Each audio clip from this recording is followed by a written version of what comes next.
পঞ্চদশ শতাব্দীর সুমহান মুজাদ্দিদ মহিউসুন্নাহ মহিউল বিদা আল্লামা শেরেখ গাজী আকবর আলী রিজভী রাদিয়াল্লাহু তাআলা আনহু এর যত মাসআলা রয়েছে, আজকের পর্বে আমরা এই মাসআলাগুলো নিয়ে কথা বলবো। আসসালামু আলাইকুম ওয়া রাহমাতুল্লাহ। সবাইকে স্বাগতম আমাদের চ্যানেলে।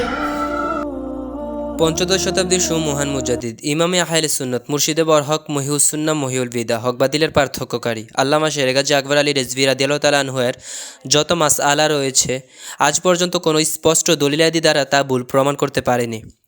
ভুল প্রমাণ করতে না পারলেও যেটা পেরেছে সেটা হলো সমালোচনা করা।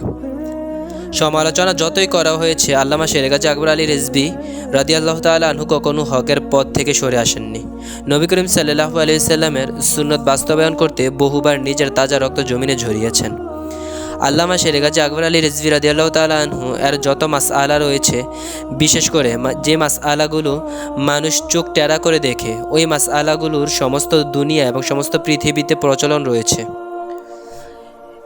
এই মাসআলাগুলো মানুষ মান্য এবং পালনও করে। যখন থেকে আজানের প্রচলন শুরু হয়, তখন থেকে মসজিদের বাহিরে আজান দেওয়া হয়। মসজিদের বাহিরের আজান দেওয়া সুন্নতে সাহাবা। আমরা যদি আজ থেকে প্রায় 30 থেকে 35 বছর পূর্বে ফিরে যাই, তাহলে দেখতে পাবো যে পৃথিবীর প্রায় 80% মুসলমান মসজিদের বাহিরে আজান দিত। বর্তমান যুগে আধুনিকতার দোহাই দিয়ে মাইকের সাহায্যে দরজার সুন্নতি আজান এবং মিনারার সুন্নতি আজান মসজিদের ভিতরে নিয়ে গেছে। সবাই যখন নবী করিম সাল্লাল্লাহু আলাইহি সাল্লামের এই সুন্নত থেকে দূরে সরে যেতে শুরু করে, ঠিক তখনই আল্লামা শেরেখ গাজী আকবর আলী রিজভী রাদিয়াল্লাহু তাআলা আনহু নবী করিম সাল্লাল্লাহু আলাইহি ওয়াসাল্লামে এই সুন্নতটিকে জিন্দা করার জন্য সুন্নিয়তের মাঠে বারবার আঞ্জান দিতে শুরু করেন।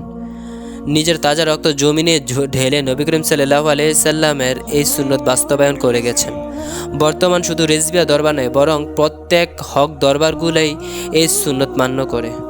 বাংলাদেশের বাহিরেও ভ্যালি সহ ভারতের প্রায় 35% মসজিদে আজান দরজায় এবং মসজিদের মিনারায় আজান দেওয়া হয়।